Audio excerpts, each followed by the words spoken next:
김태현의 정치쇼.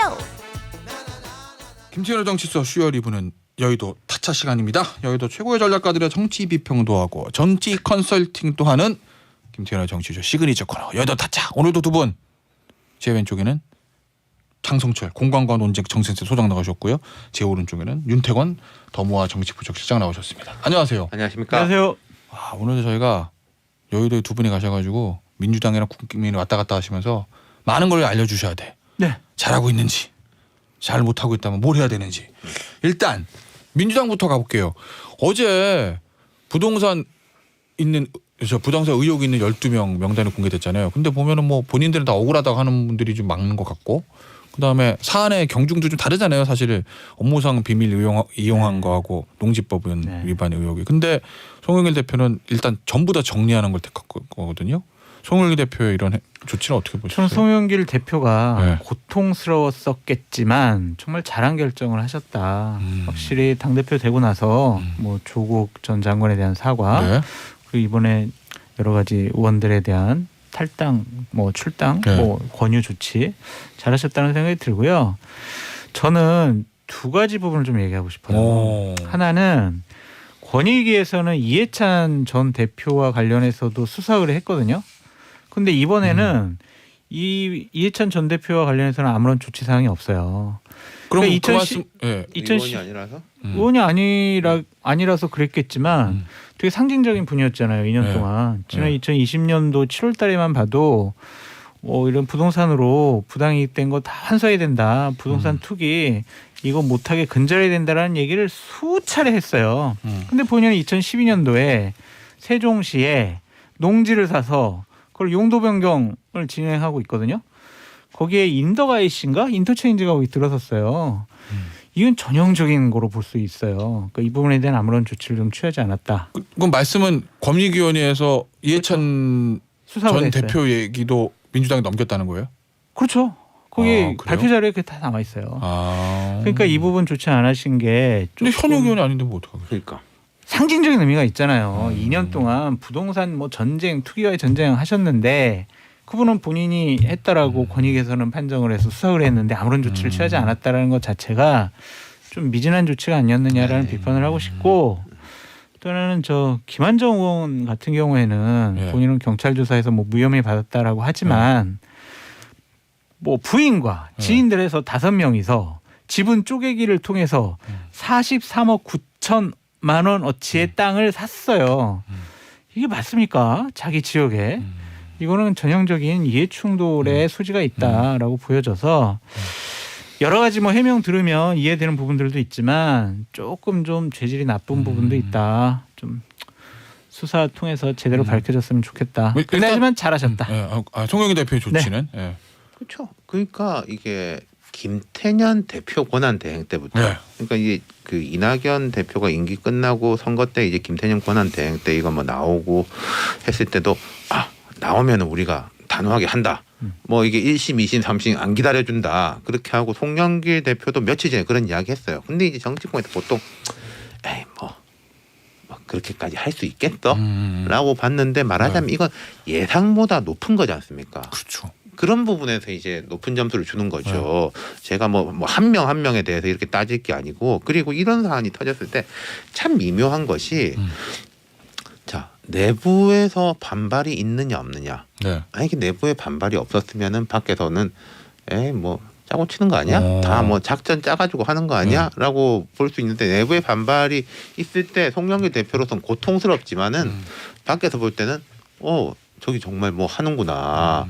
저런 반발에 무릅쓰고도 진행을 하는구나.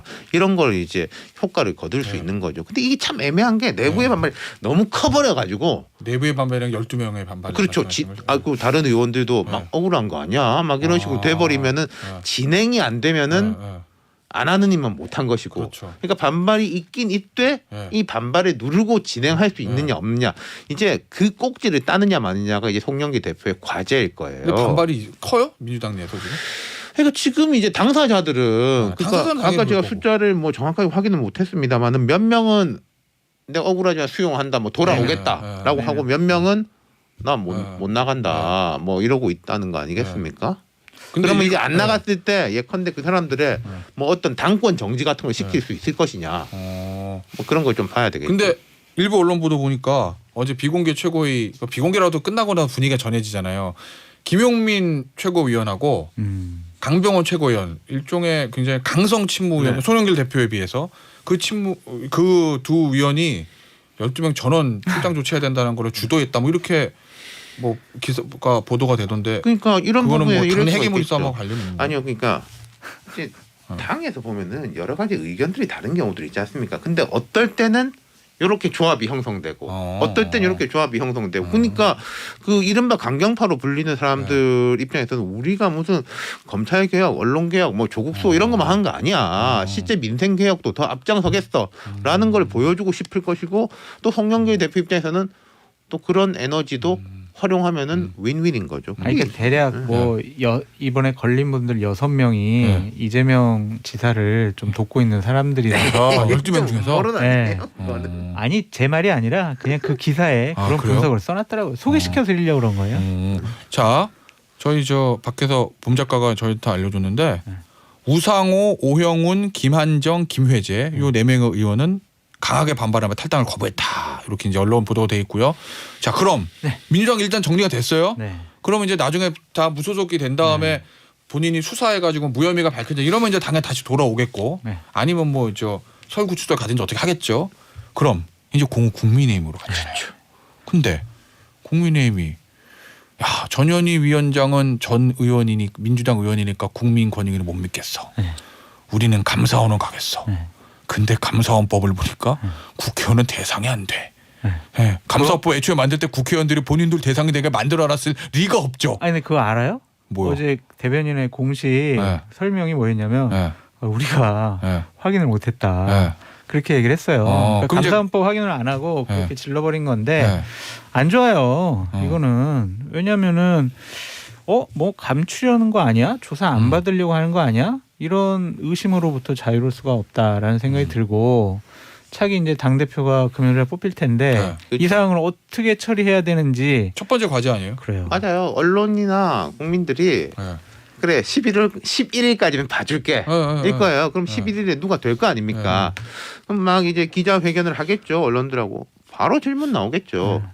저는 더 세게 나가야 돼. 감사원 간다는 생각을 누가 냈는지 모르겠는데 네. 두 가지가 들었어요. 예를 들어 법에 감사원으로 가는 게 가도 된다는 거. 아니 잠깐만요. 그러니까 예를 들어서 감사원으로 법적으로 갈 수 있다고 가정하고 말씀드려도 정치적으로 두 가지가 이상한 게 하나는 국민권익위에 못 가는 게 뭐 저기 전현희 위원장이 전 민주당 전 의원 때문이기 때문에 못 믿겠다면서요. 네. 근데 최재형 감사원장은 국민의힘에서 우리의 대선 후보다 막 그러잖아요. 거기 가는 건 맞아요? 그러니까 그 생각을 왜 어떻게 했는지 난 이해가 안 가요. 저 사항은 지금 김기현 원내대표이자 네. 권한대행이 결정했을 가능성이 높아요. 그러니까 이게 제대로 좀 확인하지 않은 것 자체가 좀 네, 잘못된- 국민의힘도 저는 이렇게 봐요. 뭐 하면은 누군가 나오겠죠. 예를 들어 민주당 규정으로 하면은 이 12분 중에 이 사람들은 좀 안 좋아 보이고 이 사람들은 조금 억울해 보인다 싶은 사람들이 있는데 똑같은 규정을 적용하면 좀 걸릴 겁니다. 걸리느냐 안 걸리느냐가 문제가 아니고요. 그 뒤에 어떻게 처리하느냐. 아니, 더 세게 과감히 해야지. 처리하겠다라고 하면은 박수 받을 것이고 뭐 억울하고 뭐 들어봐야 되고 우리 동지를 우리가 보호하지 않으면은 누가 보호하냐라는 식으로 하면은 훅 가는 거죠. 그러니까 이전처럼 뭐 조수진 의원이 재산 신고 누락을 했잖아요. 그러면서 그 전에 김홍걸 의원에 대해서 국민의힘이 막 비판하다가 조수진 의원 나오니까 또 입을 싹 닫았어요. 그런 것 행태를 보이면 안 돼요. 그러니까 누가 되든지 이번에 당대표 누가 되든지 더 세게 받아야 돼. 예를 자, 들면 그러면 이렇게 당대표 됐어. 내가 당대표 됐어. 내가. 그러면 이제 장성철 만나서 이거 어떻게 해야 돼요? 그럼 뭐라고 조언하실 거예요? 저희는 경찰에 직접 당의 이름으로 수사 의뢰를 하겠습니다. 경찰에서 계좌 추적하고 다 동의서 받았으니까 다 제대로 된 수사를 통해서 밝혀주십시오. 문재인과 나면 영장도 치고 영장도 치고 우리 방탄국회 안 하고 뭐 이런 거. 그거야 뭐 다 해야죠. 그러니까 그러다가 한 30명 나오면 어떡하지? 원익위에 가도 된다고 그럼 뭐 70명 되는 거죠. 그건. 지금 여기서도 그 위원장은 자기는 관여를 안 했다는 거 아닙니까? 권익위에 뭐 김태현 변호사 잘 아시지만은 능력 있는 사람들 꽤 있잖아요. 이건리 부위원장 이런 네. 검찰 출신들도 있고 네. 충분히 잘 할 수 있는 능력이 있어요. 아, 보도 권익위에서도. 보니까 네. 전현 위원장은 명단 받아보고 깜짝 놀랐다 뭐 이런 그렇죠. 보도도 있더라고요. 네. 근데 이게 한계가 있잖아요. 좀 강제 수사권이 없으니까 본인이 제출한 자료를 갖고만 하니까 좀 더 저는 센 조치가 필요하다라는 생각이 듭니다. 근데 제가 알기로 상당하게 요구한 걸로 알아요. 권익위에서 민주당 의원들한테 뭐 2014년 뭐 네. 부동산 대출을 왜 받았냐 이런 것까지. 그러니까 안 내면은 아니 안 내면은 안 냈다라고 명기하는 거죠. 그랬어요? 그럼요. 어쨌든 다 냈대요. 그러니까 이번에. 당대표 누가 될지는 모르겠지만 첫 번째 과제라는 생각은 듭니다. 그럼요. 그러면 자연스럽게 우리가 국민의힘 전당대회 네. 당대표 이제 방금 제가 당대표 누가 될지 모르겠지만 이렇게 얘기해놓고 다음 주제는 국민의힘 전당대회 내일 모레인데 이변이 있을까요 이거야. 네. 야 이게 뭐 말이 앞뒤가 안 맞네. 왜냐면 두 분 다 지난주에 나오셔가지고 거의 뭐 90% 이상으로 이준석 전 최고가 된다라고 말씀하셨잖아요. 이변이 변함이 이제 없으시죠? 이변이 있다면은 네. 이준석이 안 되면 이변이죠. 그러니까 가능성 있어요? 솔직히 아이 뭐 이틀 남았는데 그냥 저는 합시다. 뭐잘 아시죠. 이변이 있다면 국민의힘은 망하는 거예요. 오. 왜냐하면 지금 변화와 개혁과 어. 쇄신의 상징이 이준석 후보가 돼버렸는데 네. 안 됐다? 그러면 네. 저 당은 네. 변화를 거부하는 정당이구나. 그러한 낙인이 찍힐 거예요. 그러니까 차라리 이준석 후보가 전당대회 가셔서 뜨지 않은 것보다는 못하다는 말씀이죠. 그럼요. 그러니까 기대를 줬다가 싹 뺏어가는 식이 되죠. 제가 봤을 때는 이준석 후보가 된다라는 얘기가 이상하지 않을 것 같아요. 네. 되게 조심스러운 표현인데 예를 들면은 네. 국민의힘이 지금 선거인단 70%, 네. 그다음에 여론조사 30% 하잖아요. 네. 선거인단 지금 투표율이 36%였는데 높은 거죠. 대략 당에 알아보니까 ARS로 당원들한테 다시 조사를 하면 15% 정도 좀 상승한대요. 그럼 마감이 언제예요? 마감. 내일. 네. 그래서 50% 넘기는. 대략 50% 내외가 될 것 같다라고 하는데 엄청 높은 거 아니에요? 어마어마하게 높은 거죠. 제일 높았을 때가 2014년도에 31.6% 그때였거든요. 아, 근데 지금 저렇게 50% 나오게 되면 네. 이준석 후보에게 상당히 유리해요. 왜냐하면 여론조사 한 표가 네. 한 표가 아니에요. 네. 저런 식으로 투표율이 50%가 나오면 네. 비율을 연동해서 계산해야 되기 때문에 네. 만약 50%면 여론조사 한 표가 35표가 돼요. 네. 그러면 지금 여론조사상으로 상당히 우위를 점하고 있는 이준석 후보가 유리할 수밖에 없다라고 말씀드려요. 근데 반대로 이런 건 없어요. TV 토론 막 하잖아요. 근데 뭐 보는 사람마다 평가는 다를 수 있는데 보면 이준석 후보하고 나경원 후보의 막 충돌이 있잖아요. 그럼 나경원 후보가 좀 몰리잖아요. 보면 네. 어제는 눈물도 약간 글썽했던 것 같고, 예, 주호영 후보하고 이준석 후보 양쪽에서 공격받아가지고 그런 걸로 보고 당원들이 뭔가 좀 약간 동정표 같은 거에서 흔히 우리가 나경원 후보가 결집하고 이럴 가능성은 없는 거예요. 밴드웨건하고 언더독이라고 그러잖아요. 밴드웨건 강한 쪽으로 가는 거고 언더독은 이제 약자한테 역결집되는 건데 현실적으로 보면 밴드웨건이 더 강합니다. 평가적에서는. 언더독보다. 그리고 이게 효과가 나경원 의원이 자기가 이제 강조하다시피 사선 의원이고 막 여러 가지 이제 요직을 다 거쳤는데 언더독의 이미지가 아닌 거예요. 아, 예를 들어서 무슨 말인지 이준석이 알겠다. 뒤지고 있다가 나를 한번 하면 확 바뀔 수 있습니다라고 하면 그 언더독의 이미지가 네. 하고 실체가 맞는 건데 나경원 주호영은 사실 밴드웨건으로 가야 될 사람인데 지금 언더독이 돼 있는 제가 사선 도전자입니다. 네? 이준석이란 강자한테 제가 도전하고 있습니다. 이게 뭐가 안 맞는 거죠. 그러네. 네. 예. 그러면 이거는 여쭤볼게요. 지금 국민의힘 전당대회가 당대표 경선이지만 예전에 서청원 의원하고 김무성 의원 붙었던 정당대회보다 훨씬 더 격하고 흥행이 잘 되는 거. 관심을 많이 아닌 불러일으키고 거죠. 있죠. 근데 보면 막 설전도 장난 아니잖아요. 네. 왜냐하면 그 당시에 서청원 의원하고 김무성 의원도 전당대회 가서 설전 많이 벌였죠. 네. 끝난 다음에 두 사람 사이 봉합 안 됐죠. 안 됐어요. 그거 안 됐잖아요. 예, 뭐 잘 아시잖아요. 근데 이번에도 보면 더 설전이 센 것 같고 설전의 과정들 국민이 다 지켜보고 있잖아요. 이거 봉합이 될까? 저는 뭐 이 정도면은 네. 막 그런 혼탁 선거라고 말하기는 어렵고 뜨겁다 정도로 말할 수 있을 것 같은데 그리고 네. 서청원, 김무성 같은 경우에 정말로 친박, 비박 명확한 전선이었지 않습니까? 근데 지금 뭐 이준석, 나경원 이렇게를 개파로 보기는 뭐 유승민계 이렇게 하지만은 그럼 유승민계가 조직력이 좋아가지고 뭐 이걸 이끌어온다 이렇게 볼 수는 네. 없잖아요. 네. 저는 그때하고는 좀 다르다라는 개파가 생각이 아니어서? 예, 들어요. 아니, 그래 봉합 안 돼도 돼요. 네. 그때 14년도에는 왜냐면 1, 2, 3, 4등 해가지고 네. 다 같이 출마했던 사람들이 네. 최고위원회를 구성했거든요. 거의 러닝메이트식으로 하고 그랬죠. 막 그 네, 당시에. 근데 네. 지금은 당 대표 따로 뽑고 네. 최고위원 따로 뽑잖아요. 네. 예를 들면 예를 들면 이준석 후보가 됐어요. 네. 그러면 주호영, 나경원 후보는 안 봐도 돼요. 아 최고위원 회의 들은 게 아니니까. 그렇죠. 아 맞아 그때 들어왔다. 서청원 의원이 최고위원이고 막. 2등 그러니까 그때는 네. 같이 뽑았으니까 네. 당 대표 최고위원. 근데 지금은 분리 선출하기 때문에 안 봐도 돼서 통합 안 돼도 된다. 보지 말고 살으란 얘기시구나. 네. 그러니까. 그리고 예를 들면은 뭐 이준석 최고가 젊고 뭐 경륜이 없어가지고 당 대표직을 제대로 할까? 뭐 중진들이 반발을 많이 하지 않을까? 따르지 않지 않을까? 이런 네. 전망이 나오는데 네. 당 대표 되잖아요. 네. 도장 갖고 있어요. 완전히 그냥 제일 먼저서 다 그냥 엎드려요. 아. 반발하기가 되게 어려운 구조가 됩니다. 경험에서 나오시는 것 같은데? 그러니까 그 얘기는? 이기고 나니까 정리돼. 그러니까 지금 이 흐름이 네. 여긴 이게 없는데 홍준표 의원이 엊그저께 뭐 갤럽에서 나를 빼라 뭐 내 이름을 넣으면 이제 도용으로 뭐 민형사상 소송하겠다 갤럽에 뭐 이준석도 올라가는데 뭐 나는 낮고 이런 것들이 좀 좋지 않는 흐름이에요. 누구한테? 당에? 아니면 아니 좀 홍한테? 이른바 중진들에게 아 이미 다 이제 쓰나미처럼 다 무너져요. 완전히 획기적인 변화가 올 것 같아요. 되면 만약에. 네. 알겠습니다. 뭐 저 장성철 소장님 머릿속엔 빅피처가 있는 것 같다는 느낌이 좀 들면서 민주당 얘기 좀 해볼게요. 네. 민주당은 근데 저 이런 얘기 고민들이 있다고 해요. 국민의힘 전당대회가 아무도 예상 못하게 흥행이 잘 됐으니 민주당도 곧 대선 경선이 시작이고 국민의힘보다 먼저 시작하잖아요. 이게 흥행이 돼야 되는데 아니, 흥행이 안 될까 봐 걱정이다. 그래서 윤영찬 의원이 네. 예능 PD가 필요하다 뭐 이런 얘기도 했다는데 이거 무슨 뜻이에요? 윤동훈 씨죠? 조언 한번 해주세요 민주당에. 근데 지금까지 우리나라에서 이런 식의 경선이 시작된 이후에 제일 핫하고 흥행이 잘 됐던 게 이명박 박근혜 이명박 경선 네. 아니겠습니까? 네. 그게 무슨 룰이 좋아가지고 그 흥행이 됐냐? 선두들이 재밌어가지고 된 거고 지금 국민의힘 같은 경우에도 이준석이라는 선수가 분위기를 확 이끌어온 거잖아요. 네.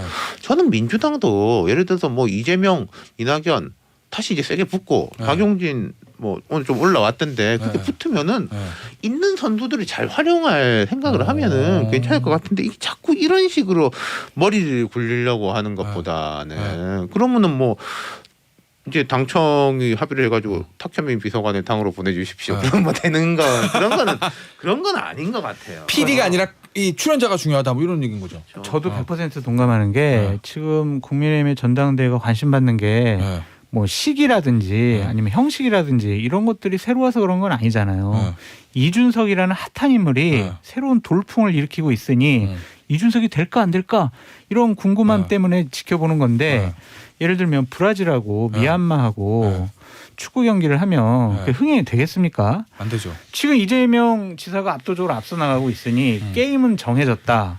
그러니까 대세론? 재미없다 네. 이거지. 거기다가 미스트 트롯처럼 뭐 경선을 해가지고 하면은 국민의 관심을 끌을 거예요. 말이 안 되잖아요 이게. 옛날 이명박 박근혜도 그렇고 노무현 대통령 그때 경선에 돌풍 일으킨 것도 갑자기 딱 나타나가지고 이제 여러 가지 승기를 잡았잖아요. 근데 그러면 인물이 중요하다 인물. 근데 이게 옳다 그르다의 문제는 아닌 건데 자 지금 국민의힘 보면은 들어오지도 않은 윤석열을 내가 잘 보호하겠다라는 막 경쟁을 벌이고 있지 않습니까?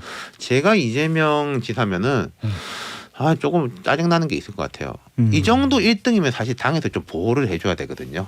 아 이재명 지사. 그렇죠. 근데 이재명 그냥 거의 방치 내지는 하면서 최근에 기본소득 맞아. 논쟁 같은 경우 윤희숙이 빡 들고 오니까 정세균 맞아. 전 총리도 윤희숙 말이 맞다 막 이런 식으로 공격을 하고 누가 저기고 누가 하군요. 그러니까 이제 룰 문제 저는 뭐 경선 이거 연기 그렇게 중요한 문제가 싶은데 어쨌든 프레임이 1등은 반대고 2등부터 뭐 8등까지는 다 찬성 이런 식으로 짜여져 있으니까 이재명 지사 입장에서는 이거 좀 너무한 거 아니야? 근데 라는 게 이제 있을 거예요. 제가 이재명 지사에 참모라면 절대로 흔들리지 말고 예정된 룰대로 예정된 시기에 선출할 수 있도록 고집을 부리셔라. 일단은 대선 후보가 되고 나면 민주당 완벽하게 장악할 그렇죠. 수 아까 제가 있어요. 말씀드렸던 보호라든지 그런 거는 후보가 된 이후에는 그럼요. 뭐 완벽하게 될 건데 그래도 보통 1등에 대해서는 조금 보호를 해주는 게 있는데 그래서 뭐 이해찬 역할론 같은 게 나온 이유도 네. 그런 거죠. 변수를 만들면 안 돼요. 이재명 지사는 그냥 예정된 길을 가야 된다라고 제가 컨설팅 해드립니다. 전화 오겠다 이재명 지사한테서. 안 오더라고요. 네. 무슨 우리 예능 PD 필요하다는 윤영찬 의원의 말에 오인수 청취자께서 이렇게 답하셨어요. 아니 정치가 아무리 웃겨도 그렇지 정치가 예능인가요 하셨고요. 저기 이 칭찬하는 문자 네. 하나씩 저로 돌아가면서 읽죠. 제가 우리. 먼저 읽을게요. 네네. 네. 이영희님, 윤태구 멋지다. 시원한 말말말 화이팅. 이선님, 이야 장 소장님 사이다. 저는 자기 칭찬하는 거 자기가 읽을 줄 알았는데 상대방 야 이거 좀 굉장히 좋은 에이, 분들이야. 저희를 너무 우습게 보시네. 저는 전수경님 남자들의 수다 보는 느낌이에요. 진지한 이야기. 우리 신랑은 농담 따먹기만 하는데 진지한 대화가 어려워요. 휴휴 하셨고요. 오늘 저희 김태현의 정치쇼의 시그니처 코너 제가 제일 사랑하는 코너 여의도 타짜는 여기서 마무리하고요. 장성철 소장과 윤태곤 실장과는 인사드리도록 하겠습니다. 감사합니다. 감사합니다.